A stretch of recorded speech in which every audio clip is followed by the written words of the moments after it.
Frieren's second season just ended. It was great, not to mention the Golden Land arc that followed. But why did it go on hiatus for months afterward? Why did the story stall on the Foundation Festival arc that has more focuses on battles? Besides the creators' health issues, I think the series' creative dilemma could also be one of the reasons that slowed things down. This dilemma actually comes from what made it work best early on, lots of short but great stories. These short stories are self-contained, packed with unique characters and pacing, and they cleverly convey deep insights. I like to call these episodes fable stories, because they often focus on specific lessons, like how the passage of time changes everything or the importance of focusing on the adventure at hand. But the issue shows up in the way those fable-like tales are told. To get across the moral of these fables, authors usually exaggerate certain traits in their characters, like their personalities and combat abilities. It's kind of like a parent exaggerating how scary a monster is to get a kid go to bed early. Frieren has a lot of this kind of exaggeration. For instance, when facing the dragon, Frieren struggles to do any real damage, which sets the stage for Stark to confront his fears. If this kind of exaggeration only existed in a small story, it wouldn't be a problem. Small, isolated stories let authors exaggerate freely, so the first few chapters fit comfortably within that style. But once the story expands and everyone's abilities are exaggerated, it becomes hard to create a sense of crisis, and the story starts to lose its dramatic tension. So, how can a story like this keep going? The author of Frieren tries to address this by conveying a message in later narratives. This character isn't really that strong. There are stronger characters who can pose a threat.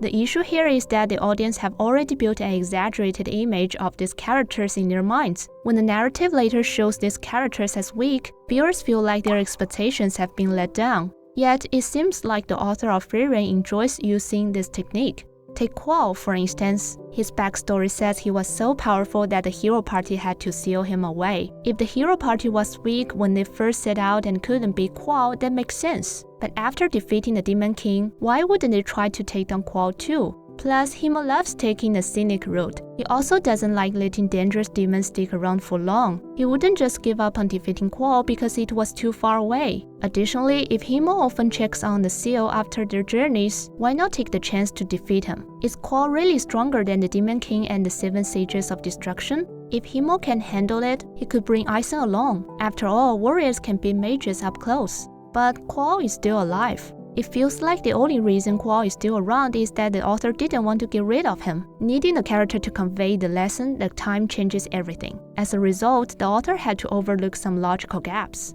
Of course, that wasn't the problem in the early short stories. Those little stories carried a deep message and worked well. But the problem grows when the series starts leaning into combat more. Before the Golden Land arc, the story consistently emphasized how powerful mages were, and how humans rapidly advanced in magic thanks to nearly a century of research and serious help. This backdrop really heightened the tension in the first-class mage exam arc, as all the new gen mages were at a high level, preventing them from falling too far behind Frieren and Fern, which meant more challenges for the main characters.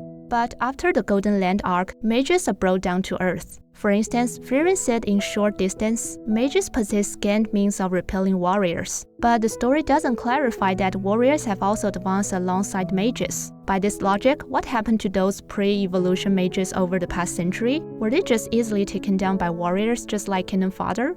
Building on that, the story goes on to say Sari could be killed by a warrior, and that really made me thinking about what Frieren said. If Frieren's idea is true, that a mage can't cast spells up close in time, then why would Yuval choose melee? What happens if she fights a warrior? And take Gnao. As a mage, he can dodge Revolt's close-range attacks. By the way, Revolt as a warrior could be about as strong as Stark, maybe even stronger, which means at the same distance he could probably kill Frieren. So how do we compare Frieren's and Gnao's abilities? Besides Gnao being able to fight up close, Solitia has a dense magic-based defense, and defensive magic can stop warrior attacks. Demons also have magic to boost their bodies. Why can't Sari try that to stop herself from being killed? I think these confusions come from the author trying to highlight how strong warriors are to raise the stakes, but that highlighting drifts a bit from the earlier setup. Alongside mages, the exam arc also shapes Sari's character. She comes across as super capable and all-knowing. Her personality is portrayed as wise and insightful, even if she does have some adorably goofy moments. But in the Foundation Festival arc, she becomes weird. For instance, during her dream conversation with the emperor, she claims she doesn't know how she will be assassinated or what will happen afterward. She could avoid assassination, but at a cost, many apprentices will be killed. So her conclusion is, the attacker uses her apprentices as hostages, demanding that she puts herself forward to be killed. However, if Siri doesn't know what will happen after her death, how can she be sure attackers won't just keep killing the apprentices afterward? If she stays alive, she could protect them, but her death could seal their fate. Even more confusing is that the emperor agrees with Siri's logic. After this conversation, my perception of Siri as calm and wise subtly falls apart, and the once mysterious emperor seems to be passive as well. Each time an audience enters a story, we piece together the world through various details. But if the author crafts an exaggerated image early on and then dismantles an image, the audience feels like the plot has strayed from the system they have built in their minds. This can leave them feeling deceived, almost like the story is childish. Once this kind of narrative becomes frequent, the audience will realize that the powerful characters they once viewed are not as strong as they thought, making it hard for them to take future strong characters seriously. And all of this contribute to the narrative dilemma in Frieren. That said, I'm not trying to bash Frieren's combat system. The Fable-style approach naturally messes with the strict battle logic. If fights are just garnish, that's fine. They can even make the story more moving. But once combat becomes a main focus, those cracks stand out more. But does that mean Frieren is bad? I don't think so. It's still very good. If it dialed back the focus on fighting and returned to the early themes about time and life, it might reclaim what made it special. That's why I called this dilemma at the start of my video. At this point, I can't help but feel a twinge of regret. In my mind, Frieren is a delicate, peaceful, and beautiful story. The emotional weight of the story allowed me to overlook minor flaws in its combat system. But when battles become the main focus of Frieren, we have to face problems that we might have been able to ignore before. And the small scale of wisdom, the very thing that made Frieren special, gets lost in the escalation. Yet, this isn't the whole story. There are more aspects of Frieren's narrative dilemmas to explore. If you are interested in this topic, I'll see you in the next video.